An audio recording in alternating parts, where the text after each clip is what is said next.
12, Tests 5 to 8. Published by Cambridge University Press and Cambridge English Language Assessment, 2017. This recording is copyright. CD 1. Test 5. You will hear a number of different recordings, and you will have to answer questions on what you hear. There will be time for you to read the instructions and questions, and you will have a chance to check your work. All the recordings will be played once only. The test is in 4 sections. At the end of the test, you will be given 10 minutes to transfer your answers to an answer sheet. Now turn to Section 1.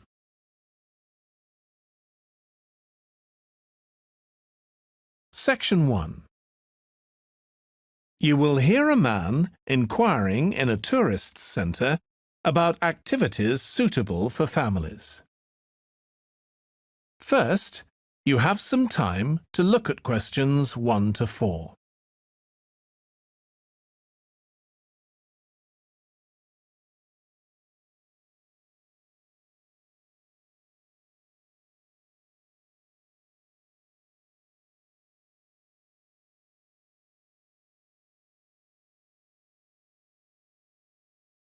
You will see that there is an example that has been done for you. On this occasion only, the conversation relating to this will be played first. Hi, can I help you? I'd like to find out if you have any excursions suitable for families. Sure. How about taking your family for a cruise? We have a steamship that takes passengers out several times a day. It's over 100 years old. The cruise takes place on a steamship. So steamship has been written in the space. Now we shall begin. You should answer the questions as you listen because you will not hear the recording a second time. Listen carefully and answer questions 1 to 4. Hi, can I help you? I'd like to find out if you have any excursions suitable for families. Sure. How about taking your family for a cruise? We have a steamship that takes passengers out several times a day. It's over 100 years old. That sounds interesting. How long is the trip? About an hour and a half. And don't forget to take pictures of the mountains. They're all around you when you're on the boat and they look fantastic. Okay.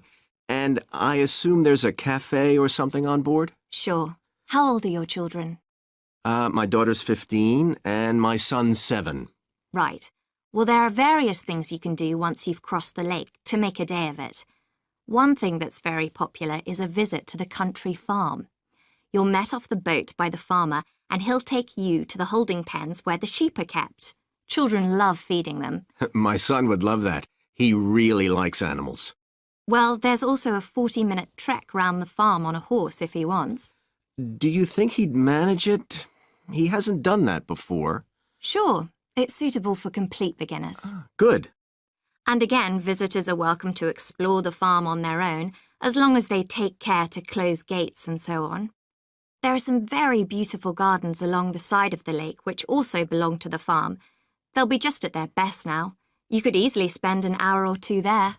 Okay, well, that all sounds good. And can we get lunch there? You can, and it's very good, though it's not included in the basic cost. You pay when you get there. Right. Before you hear the rest of the conversation, you have some time to look at questions 5 to 10.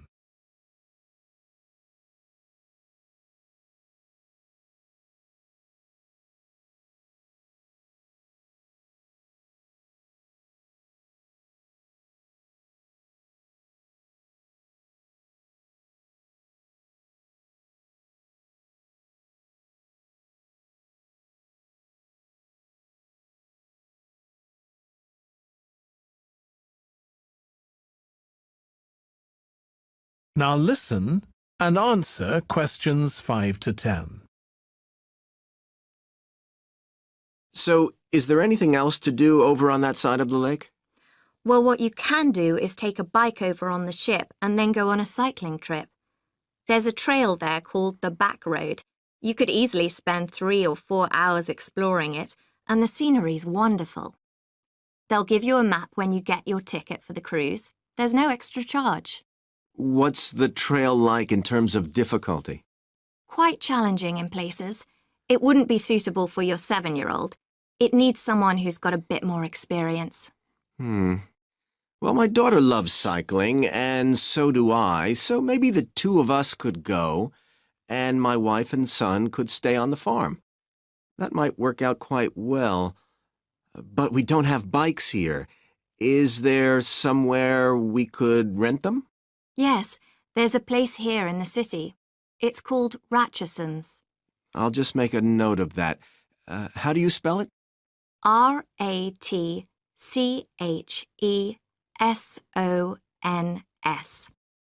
It's just by the cruise ship terminal. Okay. You'd also need to pick up a repair kit for the bike from there to take along with you, and you'd need to take along a snack and some water. It'd be best to get those in the city. Fine. That shouldn't be a problem. And I assume I can rent a helmet from the bike place. Sure, you should definitely get that. It's a great ride, but you want to be well prepared because it's very remote. You won't see any shops round there or anywhere to stay, so you need to get back in time for the last boat. Yeah. So what sort of prices are we looking at here? Let's see. That'd be 1 adult and 1 child for the cruise with farm tour. That's $117, and an adult and a child for the cruise only, so that's $214 altogether. Oh, wait a minute.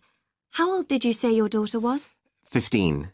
Then I'm afraid it's $267 because she has to pay the adult fare, which is $75, instead of the child fare, which is $22. Sorry about that. That's okay. So how do we find out? That is the end of section 1. You now have half a minute to check your answers.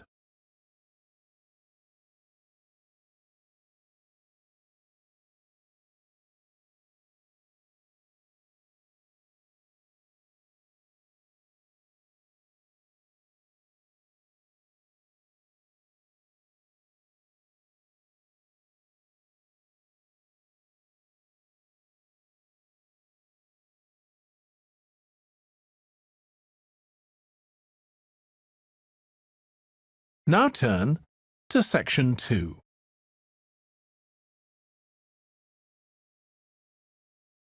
Section 2. You will hear a restaurant manager talking to a small group of new staff who are starting work as kitchen assistants in a restaurant. First, you have some time to look at questions 11 to 16.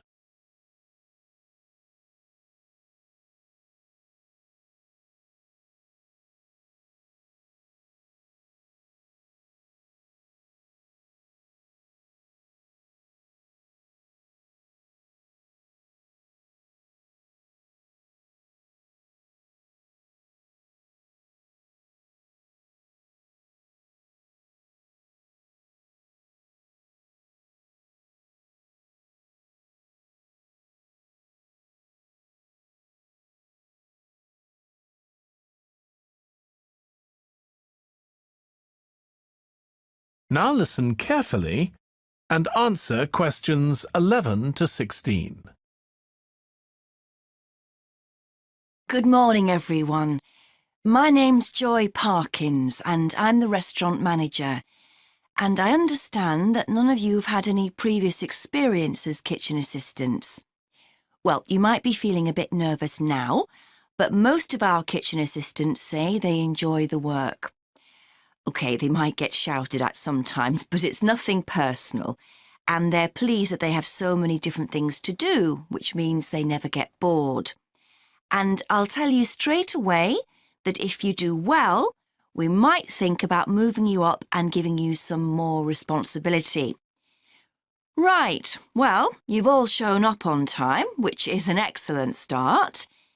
Now, I'm glad to see none of you have unsuitable footwear, so that's good. You need to be careful as the floors can get very wet and slippery. Those of you with long hair have got it well out of the way, but some of you'll need to remove your rings and bracelets. Just put them somewhere safer today, and remember to leave them at home tomorrow, as they can be a safety hazard. Now, it's going to be a busy day for you all today. We don't have any tables free for this evening, and only a few for lunch. Fortunately, we've got our head chef back. He was away on holiday all last week, which meant the other chefs had extra work. Now, I'll tell you a bit more about the job in a minute, but first, some general regulations. For all of you, whatever your age, there's some equipment you mustn't use until you've been properly trained, like the waste disposal system, for example, for health and safety reasons. Then I think there are 2 of you here who are under 18. That's Emma and Jake, isn't it? Right, so for you 2, the meat slicer is out of bounds, and of course none of you are allowed to use the electric mixer until you've been shown how it works. Now, you may have heard that this can be a stressful job, and I have to say that can be true. You'll be working an 8-hour day for the first week, though you'll have the chance to do overtime after that as well if you want to. But however long the hours are, you'll get a break in the middle. What you will find is that you're on your feet all day long, lifting and carrying, so if you're not fit now, you soon will be. You'll find you don't have much chance to take it easy. When someone tells you to do something, you need to do it straight away. But at least we do have a very efficient air conditioning system compared with some kitchens. Before you hear the rest of the talk, you have some time to look at questions 17 to 20.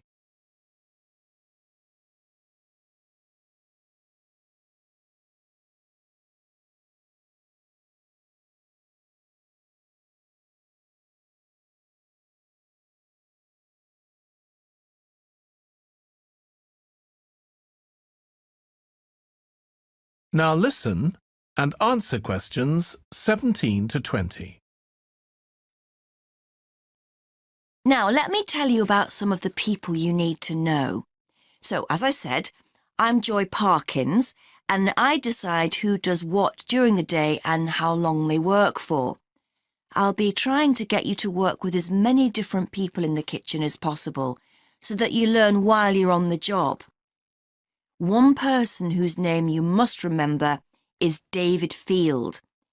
If you injure yourself at all, even if it's really minor, you must report to him, and he'll make sure the incident is recorded and you get the appropriate treatment.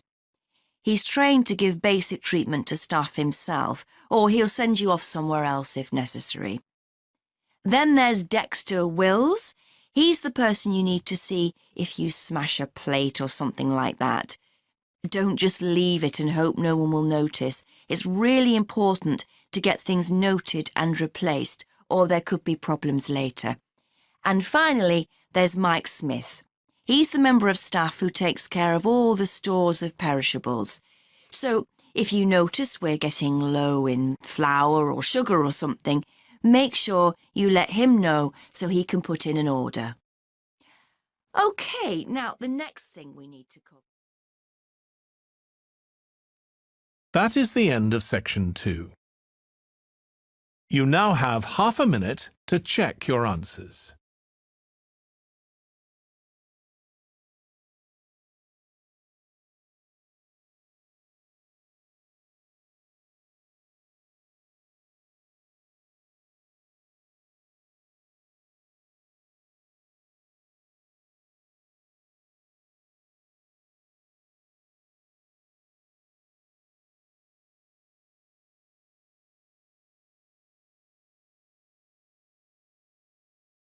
Now turn to Section 3.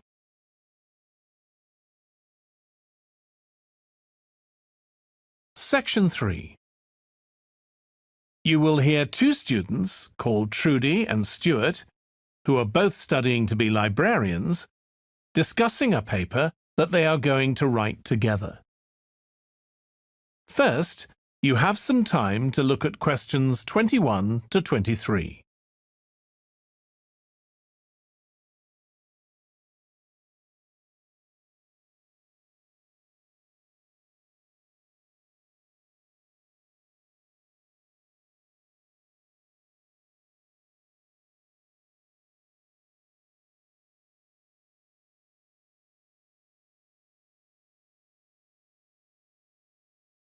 Now listen carefully and answer questions 21 to 23. OK, Stuart, we need to start planning our paper on public libraries. Have you thought of an angle yet? Well, there's so much we could look into.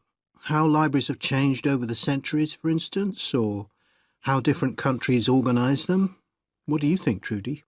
Maybe we should concentrate on this country and try and relate the changes in libraries to external developments, like the fact that far more people can read than a century ago, and that the local population may speak lots of different languages.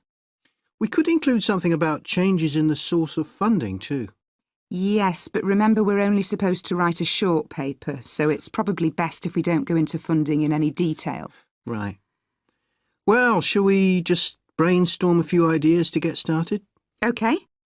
We obviously need to look at the impact of new technology, particularly the internet. Now that lots of books have been digitalised, people can access them from their own computers at home. And if everyone did that, libraries would be obsolete. Yes. But the digitalised books that are available online for free are mostly out of copyright, aren't they? And copyright in this country lasts for 70 years after the author dies. So you won't find the latest bestseller or up-to-date information. That's an important point. Anyway, I find it hard to concentrate when I'm reading a long text on a screen. I'd much rather read a physical book. And it takes longer to read on a screen. Oh, I prefer it. I suppose it's just a personal preference. I expect the libraries will go on evolving in the next few years. Some have already become centres where community activities take place, like local clubs meeting there. I think that'll become even more common. I'd like to think so. And that they'll still be serving their traditional function, but I'm not so sure. There are financial implications after all. What I'm afraid will happen is that books and magazines will all disappear and there'll just be rows and rows of computers. They won't look anything like the libraries we're used to. Well, we'll see. Before you hear the rest of the discussion, you have some time to look at questions 24 to 30.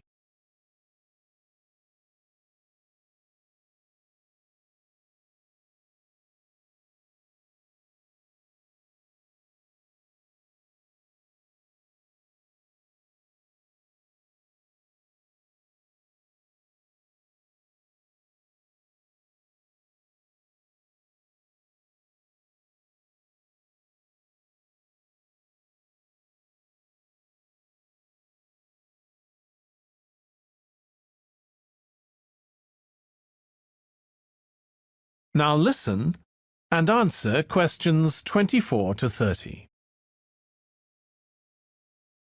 I've just had an idea. Why don't we make an in-depth study of our local public library as background to our paper? Yes, that'd be interesting. And raise all sorts of issues. Let's make a list of possible things we could ask about, then work out some sort of structure. For instance, we could interview some of the staff and find out whether the library has its own budget or if that's controlled by the local council. And what their policies are. I know they don't allow food, but I'd love to find out what types of noise they ban. There always seems to be a lot of talking, but never music. I don't know if that's a policy or it just happens. I've often wondered. Then there are things like how the library is affected by employment laws. I suppose there are rules about working hours, facilities for staff and so on. Right. Then there are other issues relating to the design of the building and how customers use it. Like, what measures does the library take to ensure their safety? They'd need floor coverings that aren't slippery, And emergency exits, for instance. Oh, and another thing. There's the question of the kind of insurance the library needs to have, in case anyone gets injured. Yes, that's something else to find out. You know something I've often wondered? What's that? Well, you know they've got an archive of local newspapers going back years. Well, next to it, they've got the diary of a well-known politician from the late 19th century. I wonder why it's there. Do you know what his connection was with this area? No idea. Let's add it to our list of things to find out. Oh, I've just thought. You know, people might ask in the library about local organisations, like sports clubs. Well, I wonder if they keep a database, or whether they just look online. Right. I quite fancy finding out what the differences are between a library that's open to the public and one that's part of a museum, for example. They must be very different. Then something else I'd like to know is... That is the end of section 3. You now have half a minute to check your answers.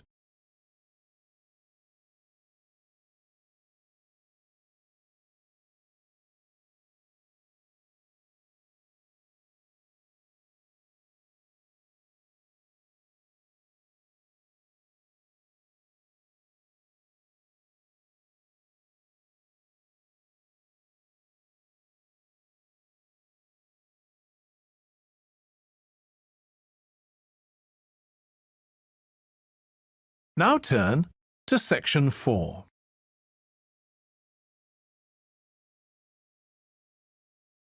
Section 4. You will hear part of a lecture for business students about business values. First, you have some time to look at questions 31 to 40.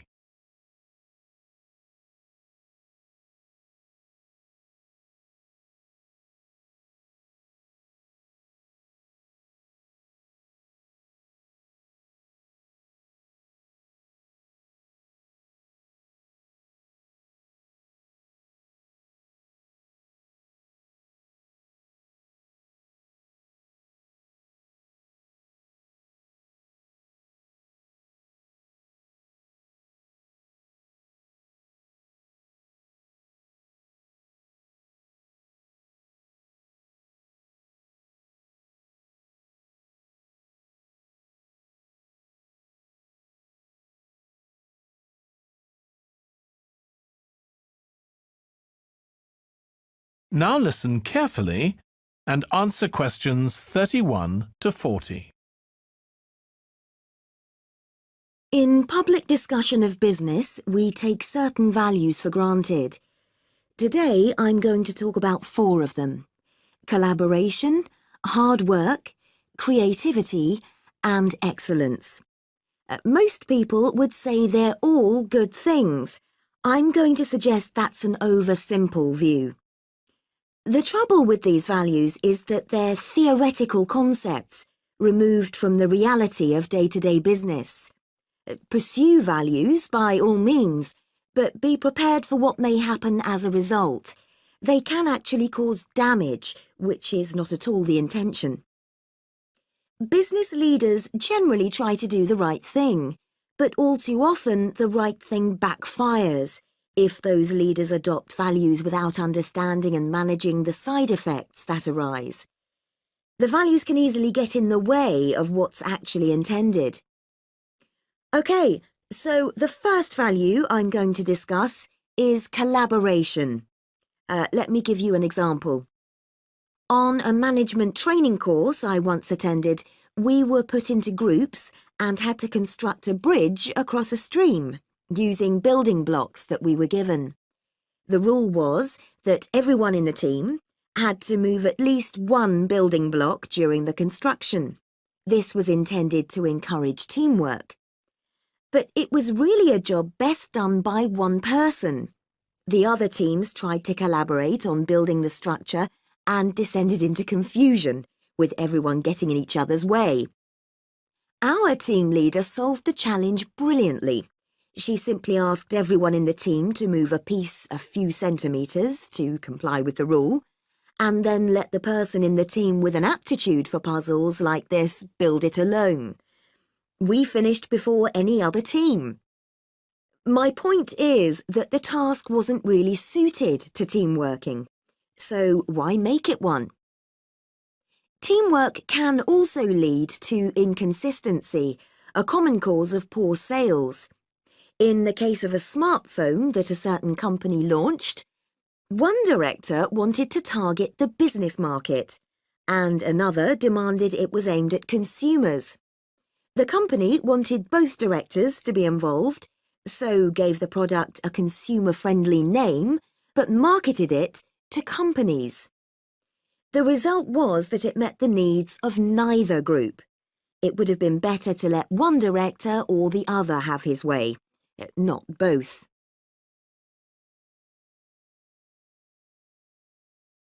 Now, industriousness, or hard work.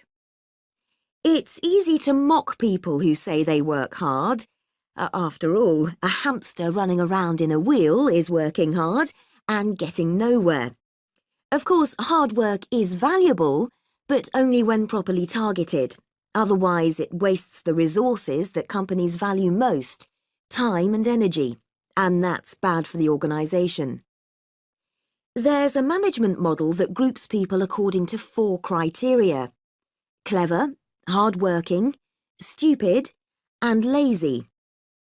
Here, lazy means having a rational determination not to carry out unnecessary tasks. It doesn't mean trying to avoid work altogether. Most people display 2 of these characteristics, and the most valuable people are those who are both clever and lazy. They possess intellectual clarity, and they don't rush into making decisions. They come up with solutions to save the time and energy spent by the stupid and hard-working group. Instead of throwing more man-hours at a problem, the clever and lazy group looks for a more effective solution. Next, we come to creativity. This often works well. Creating an attention-grabbing TV commercial, for example, might lead to increased sales. But it isn't always a good thing. Some advertising campaigns are remembered for their creativity without having any effect on sales. This happened a few years ago with the launch of a chocolate bar. Subsequent research showed that plenty of consumers remembered the adverts, but had no idea what was being advertised. The trouble is that the creator derives pleasure from coming up with the idea and wrongly assumes the audience for the campaign will share that feeling. A company that brings out thousands of new products may seem more creative than a company that only has a few, but it may be too creative and make smaller profits. Creativity needs to be targeted to solve a problem that the company has identified. Just coming up with more and more novel products isn't necessarily a good thing. And finally, excellence. We all know companies that claim they strive for excellence, but it takes a long time to achieve excellence. In business, being first with a product is more profitable than having the best product. A major study of company performance compared pioneers, that is, companies bringing out the first version of a particular product, with followers, the companies that copied and improved on that product. The study found that the pioneers commanded an average market share of 29%, while the followers achieved less than half that, only 13%, even though their product might have been better. Insisting on excellence in everything we do is time-consuming, wastes energy, and leads to losing out on opportunities. Sometimes second-rate work is more worthwhile than excellence. Make sure it's excellent sounds like a good approach to business, but the just get started approach is likely to be more successful. That is the end of section 4. You now have half a minute to check your answer.